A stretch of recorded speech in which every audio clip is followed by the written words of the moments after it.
कल्पना कीजिए कि मानव जाति एक दिन टाइप 2 सिविलाइजेशन बन जाती है और पृथ्वी को छोड़ दूसरे ग्रहों पर रहना शुरू कर देती है।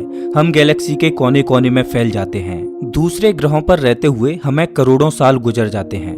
करोड़ों सालों के बाद हमारे वैज्ञानिक सोचते हैं कि चलो एक बार अपने पुराने घर पृथ्वी पर वापस चलते हैं और वहाँ के हालचाल देखते हैं। करोड़ों सालों के बाद वो वापस पृथ्वी पर लौट कर आते हैं। उनके पास पृथ्वी का बहुत पहले का मैप है, जिससे वो पृथ्वी की उन जगहों पर जा सकते हैं जहां कभी इंसान रहा करते थे। लेकिन जब वो पृथ्वी पर आ जाते हैं और अपनी स्पेसशिप से पृथ्वी को देखते हैं तो वो भौंचक के रह जाते हैं, क्योंकि उन्हें लगता है कि कहीं वो रास्ता भटक कर किसी दूसरे प्लैनेट पर तो नहीं पहुंच गए। वो एक बार फिर से कंप्यूटर में चेक करते हैं कि वो गैलेक्सी में इस समय कौन सी जगह पर हैं, कहीं वो भटक तो नहीं गए। लेकिन वो देखते हैं कि नहीं, वो तो सही जगह पर हैं। जो प्लैनेट उन्हें सामने दिखाई दे रहा है वो तो पृथ्वी ही है। लेकिन इतने करोड़ सालों में पृथ्वी की काया ही पलट गई है। उनके पास पृथ्वी का जो बहुत पहले का मैप था वो अब उनके किसी काम का नहीं रहा, क्योंकि जो पृथ्वी पहले दिखाई देती थी पृथ्वी अब वैसी रही ही नहीं।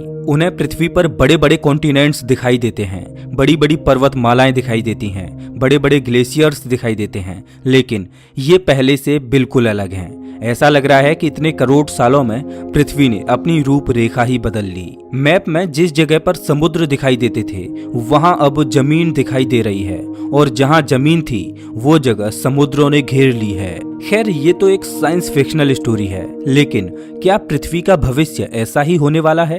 क्या भविष्य में पृथ्वी की रूपरेखा ही बदल जाएगी? और नेचर की वो कौन सी शक्ति है जो पृथ्वी को बदल कर रख देगी? और करोड़ों सालों के बाद भविष्य की पृथ्वी आखिर कैसी होगी, जानेंगे इस वीडियो में। नमस्कार दोस्तों, मैं हूं श्याम तोमर, स्वागत करता हूं आपका इस वीडियो में। अंतरिक्ष से देखने पर हमारी पृथ्वी कुछ इस तरह की दिखाई देती है, जहां पर जगह जगह पर जमीन है और जमीन के ये छोटे छोटे टुकड़े विशाल समुद्रों से घिरे हुए हैं। पृथ्वी पर इस समय 7 महाद्वीप दिखाई देते हैं: north America, south America, Africa, Antarctica, Europe, Asia और ऑस्ट्रेलिया। इन बड़े बड़े महाद्वीपों को समुद्रों ने सेपरेट कर रखा है, लेकिन आज हम जिस दुनिया को जानते हैं एक दिन ये पूरी तरह से बदलने वाली है। और ये किसी भयानक प्राकृतिक आपदा जैसे कि एस्ट्रॉयड इत्यादि के टकराने से नहीं होगा, बल्कि पृथ्वी की रीमॉडलिंग तो अभी भी चल रही है, जो पिछले 4 अरब सालों से चलती आ रही है। और ये बदलाव भविष्य में भी करोड़ों सालों तक होते रहेंगे, जब तक कि सूरज खुद रेड जाइंट बनकर पृथ्वी के सरफेस को तबाह ना कर दे। आज हमें ये महाद्वीप सॉलिड, सेफ और हमेशा से एक ही जगह पर स्थिर दिखाई देते हैं, लेकिन ऐसी बात नहीं है। ये बड़े बड़े महाद्वीप हर क्षण मूव कर रहे हैं, लेकिन कॉन्टिनेंट्स को मूव होते हुए हम महसूस ही नहीं कर पा रहे। अगर पृथ्वी के कॉन्टिनेंट्स की पास्ट में हुई मूवमेंट को स्पीड अप करके देखा जाए तो पता चलता है कि कैसे पृथ्वी ने समय के साथ अपनी शेप को बदला, कैसे ये कॉन्टिनेंट्स पृथ्वी के अलग अलग भागों में तैर रहे हैं, कैसे ये एक दूसरे से टूटे और अलग अलग कॉन्टिनेंट्स आपस में टकराकर मर्ज हुए। जन्म और मृत्यु की ये साइकिल पृथ्वी के महाद्वीपों के साथ भी हमेशा से चलती आ रही है। जब 2 कॉन्टिनेंट्स आपस में मर्ज होते हैं तो उन दोनों के बीच से समुद्र गायब हो जाता है और उन दोनों कॉन्टिनेंट्स के बॉर्डर पर बड़ी बड़ी पर्वतमालाएं खड़ी हो जाती हैं। इस बात को समझने के लिए कि कैसे महाद्वीपों ने हमारी दुनिया को नई शेप दी जिसे आज हम देखते हैं, उसके लिए हमें समय में पीछे जाना होगा, उस समय में जब पृथ्वी का जन्म हो रहा था। अभी से 4.5 अरब साल पहले सूर्य के बनने के बाद बचे हुए मलबे से, जैसे कि गैस और डस्ट इत्यादि से प्लैनेट्स बन रहे थे। उन्हीं में से एक हमारी पृथ्वी भी थी। वैज्ञानिक मानते हैं कि सौर मंडल के शुरुआती दौर में तकरीबन 20 से भी ज्यादा प्लैनेट्स बने थे जिनका ऑर्बिट अनस्टेबल था, और वो प्लैनेट्स अपना स्टेबल ऑर्बिट ढूंढने की कोशिश कर रहे थे। अब चूंकि प्लैनेट्स एक स्टेबल ऑर्बिट के लिए एक दूसरे के पाथ को क्रॉस ओवर कर रहे थे, जिस वजह से अनस्टेबल ऑर्बिट वाले प्लैनेट्स एक दूसरे के साथ टकरा रहे थे। उसी समय काल में एक थिया नामक प्लैनेट पृथ्वी से भी आकर टकराया। उस टकराव की वजह से पृथ्वी का मलबा छिटक कर अंतरिक्ष में चला गया, जिससे हमारे चंद्रमा का जन्म हुआ। जब थिया प्लैनेट पृथ्वी से टकराया था तो उस कोलिजन में बहुत ज्यादा मात्रा में एनर्जी रिलीज हुई थी, जिस वजह से पृथ्वी का तापमान बहुत ज्यादा बढ़ गया। उस टकराव से पृथ्वी का तापमान 6000 डिग्री सेल्सियस से भी अधिक पहुंच गया। इतने भीषण तापमान की वजह से पृथ्वी एक ऐसी बड़ी गेंद के समान थी जिस पर पिघली हुई अवस्था में लावा ही लावा मौजूद था। पृथ्वी का माहौल उस समय नर्क से भी बदतर था। अंतरिक्ष से पृथ्वी पर कॉमेट्स और एस्ट्रॉइड्स की बम्बार्डमेंट हो रही थी, लेकिन पृथ्वी की पिघली हुई सतह के नीचे कुछ नया चल रहा था। वहां पर पहली जमीन बनने की तैयारियां शुरू हो चुकी थीं। भारी एलिमेंट्स जैसे कि लेड और निकेल इत्यादि पृथ्वी की गहराई में डूबते गए और बिल्कुल सेंटर में पहुंच गए, जहां पर एक मोल्टेन कोर बनी। और हल्के एलिमेंट्स जैसे कि ऑक्सीजन और सिलिकॉन इत्यादि पृथ्वी के सरफेस की ओर ऊपर आ गए। धीरे धीरे पृथ्वी का सरफेस ठंडा होने लगा, जिस वजह से पिघला हुआ लावा सॉलिड होने लगा, जिससे पृथ्वी की क्रस्ट बनने लगी। और इस प्रक्रिया ने पहला कॉन्टिनेंट बनने की नींव रखी। जब पृथ्वी की पहली ठोस जमीन बनी तो इसको अपने सर्वाइवल के लिए एस्ट्रॉइड्स और कॉमेट्स के बम्बार्डमेंट से लड़ाई लड़नी पड़ी। ये वो दौर था जब पृथ्वी पर बहुत ज्यादा मात्रा में आकाशीय चट्टानें आकर टकरा रही थीं। एस्ट्रॉइड्स की इस बम्बार्डमेंट ने पृथ्वी की क्रस्ट को बनने के साथ ही तबाह कर दिया। जब पृथ्वी पर एस्ट्रॉइड्स की बम्बार्डमेंट कम हो गई, तब जाके पृथ्वी के सरफेस को ठंडा होने का मौका मिला और इसकी एक सॉलिड क्रस्ट बनी। लेकिन पृथ्वी पर अभी भी एक बहुत बड़ी चीज मिसिंग थी, वो थे समुद्र। पृथ्वी पर पानी कहाँ से आया, इसके बारे में वैज्ञानिकों के अलग अलग मत हैं और वैज्ञानिक पृथ्वी के पानी को लेकर अलग अलग थ्योरीज भी देते हैं। लेकिन एक थ्योरी जो सबसे ज्यादा सटीक लगती है वो है कॉमेट्स और मीटियोरॉइड्स की। वैज्ञानिक मानते हैं कि पृथ्वी पर पानी अंतरिक्ष से ही कॉमेट्स और मीटियोरॉइड्स के साथ आया। जो कॉमेट्स पृथ्वी से टकराते थे वो अपने साथ पानी भी लेकर आते थे, जिससे पृथ्वी पर सागर बने, जिन्होंने कॉन्टिनेंट्स को चारों ओर से घेर लिया। उस समय पृथ्वी पर आज की तरह 7 कॉन्टिनेंट्स नहीं थे, बल्कि जगह जगह पर छोटे छोटे टापू जैसे पैचेज बने थे। लेकिन पृथ्वी के अंदर बहुत ज्यादा भारी मात्रा में ऊर्जा भरी पड़ी थी, जिस वजह से धरती के टुकड़े आपस में मिलने लगे और एक दूसरे से जुड़ते गए और जमीन का आकार बड़ा होता गया। पृथ्वी की क्रस्ट पूरी तरह से सेपरेट नहीं है, बल्कि बड़े बड़े टुकड़ों से बनी है जो एक दूसरे से इंटरलॉक हैं। और हर एक टुकड़ा पृथ्वी की मेंटल के ऊपर तैर रहा है, जिन्हें हम टेक्टोनिक प्लेट्स भी कहते हैं। मेंटल लेयर पृथ्वी की कोर और क्रस्ट के बीच में मौजूद है। हालांकि मेंटल लेयर भी रॉक से बनी है, लेकिन इसकी गहराई में बहुत ज्यादा मात्रा में हीट और प्रेशर मौजूद है, जिस वजह से मेंटल लेयर टेक्टोनिक प्लेट्स को मूव करने में सहायता करती है।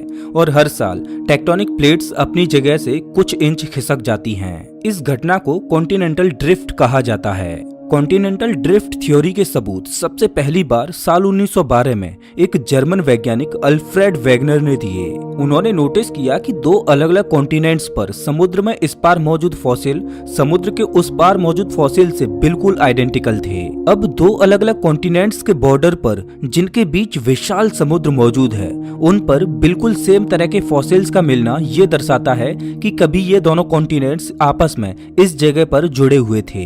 बाद में वैज्ञानिकों ने अलग अलग कॉन्टिनेंट्स पर फॉसिल्स को खोजा और उनका मैच किया कि कौन सा फॉसिल किस कॉन्टिनेंट के फॉसिल के साथ समानता दिखाता है। उसके आधार पर वैज्ञानिक पास्ट की कड़ियों को जोड़ते गए और एक मैप बनाते गए, जिसमें वे उन कॉन्टिनेंट्स को आपस में जोड़ते गए जिनके फॉसिल्स आपस में समान थे। जब पूरा मैप तैयार हुआ तो मैप कुछ इस तरह का बना कि पास्ट में सारे ही कॉन्टिनेंट्स आपस में जुड़े हुए थे। वैज्ञानिकों ने उस समय ये तो पता लगा लिया कि कॉन्टिनेंट्स मूव कर रहे हैं, लेकिन अभी भी उनको ये नहीं पता था कि वो कौन सी पावर है जो कॉन्टिनेंट्स को मूव करवा रही है। और साल 1960 के दौर तक ये गुत्थी अनसुलझी ही रही। बाद में वैज्ञानिकों को पता चला कि पृथ्वी की कोर का तापमान बहुत बहुत ज्यादा है, इतना ज्यादा जितना कि सूर्य की ऊपरी सतह का है। जब पृथ्वी बनी थी तब इस पर बहुत ज्यादा मात्रा में एस्ट्रॉइड्स टकराए थे और थिया प्लैनेट टकराया था, जिस वजह से पैदा हुई हीट आज भी पृथ्वी की कोर में कैद है। और बाकी की हीट पृथ्वी की कोर में मौजूद हैवी एलिमेंट्स के रेडियो एक्टिव डिके से पैदा होती है। हीट पृथ्वी की कोर से बाहर निकलना चाहती है, जो इसके ऊपर मौजूद अगली लेयर मेंटल में कन्वेक्शन करंट पैदा कर देती है। कन्वेक्शन करंट एक तरह से फ्लूइड का सर्कुलर मोशन होता है। जैसे गर्म हवा ऊपर की ओर जाती है और ऊपर पहुंचकर वो हवा ठंडी हो जाती है और ठंडी होकर फिर से नीचे आ जाती है। नीचे आकर ठंडी हवा फिर से गर्म हो जाती है और ऊपर उठने लगती है।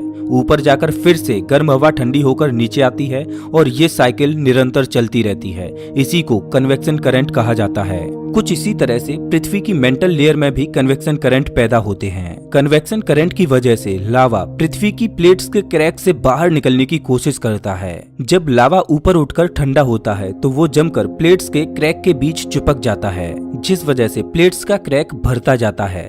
लेकिन नीचे से उठ रहा गर्म लावा बाहर निकलने की फिराक में रहता है। लेकिन पहले निकला लावा जो ठंडा होकर क्रैक के मुहाने को छोटा कर देता है, वहां पर प्रेशर बढ़ने लगता है। तो वो प्रेशर इतना ज्यादा होता है कि दोनों प्लेट्स को ही एक दूसरे से दूर धकेल देता है। अब ये प्रक्रिया लगातार चलती रहती है, जिस वजह से दो प्लेट्स आपस में टूटकर एक दूसरे से दूर जाती रहती हैं। ये प्रक्रिया आज भी लगातार चल रही है और ज्यादातर नए रॉक्स का बनना समुद्र की गहराई में जारी है। दो प्लेट्स के मध्य मौजूद इस क्रैक को कई जगहों पर देखा भी जा सकता है। आज भी पृथ्वी पर दर्जनों प्लेट्स मौजूद हैं, जिनमें कुछ एक दूसरे से दूर जा रही हैं तो कुछ आपस में टकरा रही हैं। कोई कोई प्लेट इतनी बड़ी होती है कि उसके नीचे मौजूद हीट को बाहर निकलने के लिए प्लेट्स के बीच कोई क्रैक नजर नहीं आता, तो वो हीट उस प्लेट की क्रस्ट पर इतना प्रेशर लगाती है कि क्रस्ट को तोड़कर बाहर निकल आती है, जिसे हम ज्वालामुखी भी कहते हैं। अब इस प्रक्रिया में कुछ प्लेट्स एक दूसरे से दूर जाती हैं तो कुछ आपस में मर्ज होती हैं।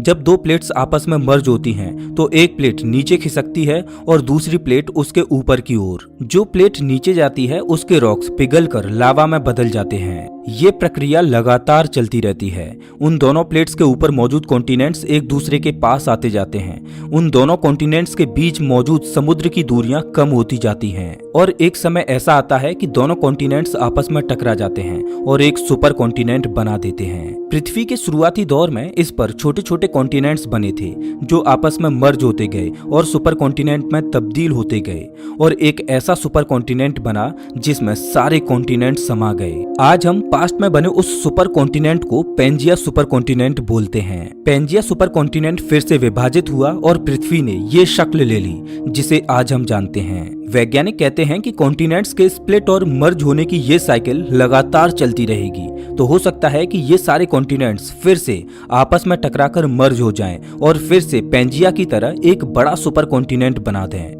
वैज्ञानिक मानते हैं कि एक समय पर ऑस्ट्रेलिया, इंडिया और अंटार्कटिका अफ्रीका के साउथ ईस्ट में जुड़े हुए थे। जब पृथ्वी पर एक ही सुपर कॉन्टिनेंट पेंजिया था तो उस सुपर कॉन्टिनेंट पर फैली जमीन का हिस्सा इतना विशाल था कि पेंजिया सुपर कॉन्टिनेंट पृथ्वी के क्लाइमेट पर भी असर डालता था। पेंजिया सुपर कॉन्टिनेंट की दुनिया आज से बिल्कुल अलग थी। अब चूंकि पेंजिया पर बहुत ज्यादा मात्रा में जमीन फैली हुई थी तो पेंजिया की ज्यादातर जमीन समुद्रों से बहुत दूर थी। पेंजिया के मध्य वाले भाग में गर्मियों में बहुत ज्यादा गर्मी बढ़ जाती और सर्दियों में बहुत ज्यादा सर्दी। अब चूंकि पेंजिया का बीच वाला भाग समुद्रों से इतना दूर था कि वहां पर बारिश का होना तो बड़ा ही मुश्किल था। वैज्ञानिक मानते हैं कि पेंजिया सुपर कॉन्टिनेंट पर इस तरह के क्लाइमेट के चलते उस पर मास एक्सटिंक्शन हुआ था और लगभग 90% प्रजातियां विलुप्त हो गई थीं। अभी से 250 मिलियन साल पहले पेंजिया सुपर कॉन्टिनेंट छोटे छोटे कॉन्टिनेंट्स में टूटने लगा और आज की हमारी इस दुनिया की शेप लेने लगा। अगले कई करोड़ सालों तक कॉन्टिनेंट्स एक दूसरे से दूर जाते रहे। साउथ अमेरिका अफ्रीका से दूर चला गया, नॉर्थ अमेरिका यूरोप से अलग चला गया, ऑस्ट्रेलिया अंटार्कटिका से अलग हो गया और भारत अफ्रीका के साउथ ईस्ट से अलग हो गया। इस घटना से पृथ्वी पर कहीं पर वैली बनने वाली थी तो कहीं पर बड़ी बड़ी पर्वतमालाएं। जिस जगह से प्लेट्स एक दूसरे से दूर जा रही थी वहां पर बड़ी बड़ी घाटियां बनी और जिस जगह पर दो प्लेट्स आकर मर्ज हो रही थी वहां पर पर्वतमालाएं बनी। ऐसा इसलिए हुआ कि जब दो प्लेट्स आपस में मर्ज हुई तो एक प्लेट दूसरी के ऊपर चढ़ गई और ऊपर उठने लगी, जिससे बड़ी बड़ी पर्वत श्रृंखलाएं खड़ी हो गईं। इस घटना से पृथ्वी पर जगह जगह पर नई नई पर्वतमालाएं खड़ी हो गई थीं, जिनमें से एक हिमालय भी है। आपको बता दें कि हर साल हिमालय की ऊंचाई पहले से कुछ इंच बढ़ जाती है, क्योंकि इंडियन प्लेट हर साल 2 इंच आगे बढ़ जाती है। जिस तरह से पृथ्वी पर बड़ी बड़ी पर्वतमालाएं दिखाई देती हैं, उसी तरह जिस जगह से प्लेट से स्प्लिट हुई थी वहां पर बड़ी बड़ी घाटियां दिखाई देती हैं, जैसे कि एरिजोना में grand canyon. Grand canyon 450 kilometre तक फैली हुई है, जिसकी चौड़ाई 20 किलोमीटर है और इसकी गहराई लगभग 2 किलोमीटर है। सच में प्रकृति बहुत ही शक्तिशाली है। जरा कल्पना कीजिए कि इतनी विशाल प्लेट्स को एक जगह से दूसरी जगह तक धकेलने में और पर्वतों का निर्माण करने में पृथ्वी की क्रस्ट के नीचे किस हद तक मेंटल में कन्वेक्शन करंट के बवंडर बन रहे होंगे। और कभी कभी तो पृथ्वी की मेंटल में हुई हलचल को पृथ्वी की क्रस्ट के ऊपर हम इंसानों को भी सहन करना होता है।